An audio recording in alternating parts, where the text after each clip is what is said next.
பாண்டவர் பூமி ஒரு அழகான குடும்ப கதை. இந்த படத்தில் ஹீரோ இன்ஜினியராக இருப்பார். ஒரு கான்ட்ராக்ட் எடுத்துருப்பார். ஒரு கிராமத்தில் ஒரு பில்டிங் கட்டுறதுக்காக அவர் வரும்போது தான் நம்ம ஹீரோயினியை மீட் பண்ணுவாங்க. அப்போ இடத்த எல்லாத்தையும் பார்ப்பாங்க. யாருக்கு வீடு கட்டணும்னு சொல்லும்போது என் மகளுக்கு தான் அப்படின்னு சொல்லுவாங்க. யாருக்கு? நம்ம ஹீரோயினிக்கு. நீ எந்த இடத்துல கட்டணும் அப்படின்னு சொல்லி கேட்கும்போது அவங்களுடைய பழைய வீடு ஒன்று கூட்டிகிட்டு போய் காட்டுவாங்க. பார்த்தா அங்கே உள்ள ஃபர்னிச்சர்லேருந்து எல்லாமே அந்த காலத்தில் உள்ள பொருள்லாம் தரமாக இருக்குல்ல, அந்த மாதிரி ஒரு தரமான பொருளாக இருந்துச்சு. அப்போ நம்ம ஹீரோ என்ன செய்வார், இந்த பொருளே நான் புதுப்பிச்சு ஞாபகார்த்தமாக நான் வீட்டில் எல்லாமே செட் பண்ணிடுவேன் அப்படிங்கிற மாதிரி சொல்லி வச்சுருப்பாரு.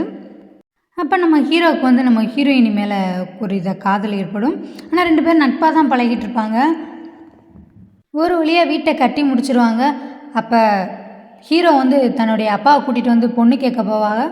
அப்போ அந்த ஹீரோயினுடைய அம்மா சொல்லுவாங்க, இல்லை நான் என் பொண்ணை என் தம்பிக்காக வளர்த்து வச்சுருக்கேன் அப்படின்னு சொல்லவும், சரி அப்போ நம்ம தான் தப்பாக எடுத்துக்கிட்டோம் போல் அப்படின்னு சொல்லிட்டு வந்துடுவாங்க. அப்போ கேட்கும்போது, எங்கே உங்கள் தம்பி, நான் பார்த்ததே இல்லை அப்படின்னு கேட்கும்போது, அவன் ஜெயிலில் இருக்கான், அவனுக்கு எப்படி 40-45 வயசு இருக்கும் அப்படின்னு சொன்னோன்னே ஹீரோவுக்கு தூக்கி வாரி போட்டுரும். அப்போ என்ன காரணம், என்ன ரீசன் சொல்லிட்டு கேட்கும்போது ஹீரோயினியோடைய அம்மா எல்லா கதையும் எடுத்து சொல்லுவாங்க. இந்த மாதிரி ஒரு பெரிய குடும்பமாக நாங்கள் இருந்தோம். 3 அண்ணனுக்கு ஒரு தங்கச்சியாக ஒருத்தி பிறந்திருப்பா.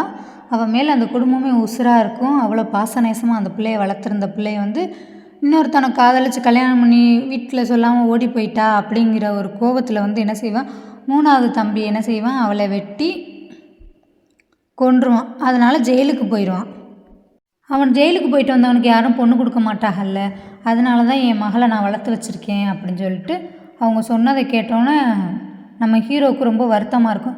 இவ்வளோ வயசு டிஃப்ரெண்ட்டில் இருக்குது, எப்படி இந்த கல்யாணத்துக்கு நீ ஒத்துக்கிட்டியா அப்படின்னு கேட்டதுக்கு இவளும் சாமா, என் குடும்பம் தான் எனக்கு எல்லாமே அப்படின்னு சொல்லிடுவாள்.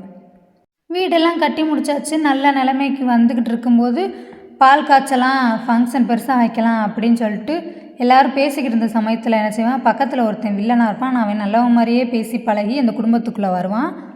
சரி அவன் திருந்திட்டான் போல், மாறிட்டான் போல நினச்சிக்கிட்டு இருப்பாங்க.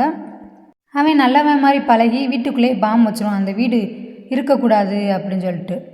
ஆனால் கடைசியில் பார்த்தா நம்ம ஹீரோ அதை கண்டுபிடிச்சி அந்த பாம்பை எடுத்து வெளியில் போட்டுருவார். வீட்டை காப்பாற்றிடுவார், எல்லா மக்களையும் காப்பாற்றிடுவார். அதனால் அவர் மனசில் எல்லார் மேலேயும் நல்ல மதிப்பு மரியாதையும் இருக்கும்.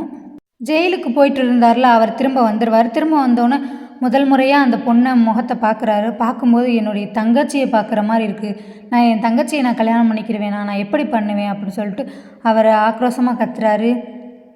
நான் கடைசி வரைக்கும் என் அண்ணன் அண்ணி கூடயே நான் ஒரு பிள்ளையாக இருந்துட்டு போகிறேன், இந்த தப்பை செய்யாதியே அப்படின்னு சொல்லவும், இவங்க என்ன செய்கிறாங்க, சர்ப்ரைஸாக பொண்ணு வீட்டிலேருந்து பத்திரிக்கை அடித்து கொண்டு போய் நம்ம ஹீரோ வீட்டில் கொண்டு போய் கொடுக்க போகிறாங்க. அவங்களும் சரி கல்யாணம் தான் நடக்க போதா அப்படின்னு நினச்சிட்டு அதை வாங்கிட்டு அந்த பத்திரிக்கையை பிரித்து பார்க்கும்போது தான் தெரியும், அதில் நம்ம ஹீரோயினுடைய பேர் எழுதியிருக்கும். அப்போவே அவருக்கு சந்தோஷம் தாங்க முடியாது, அந்தளவுக்கு மகிழ்ச்சியாக இருப்பார். படத்துக்கு ஏற்ற மாதிரி கடைசி சீனும் பக்காவாக அமைஞ்சிருக்கும். பாண்டவர் பூமி நல்ல படம்.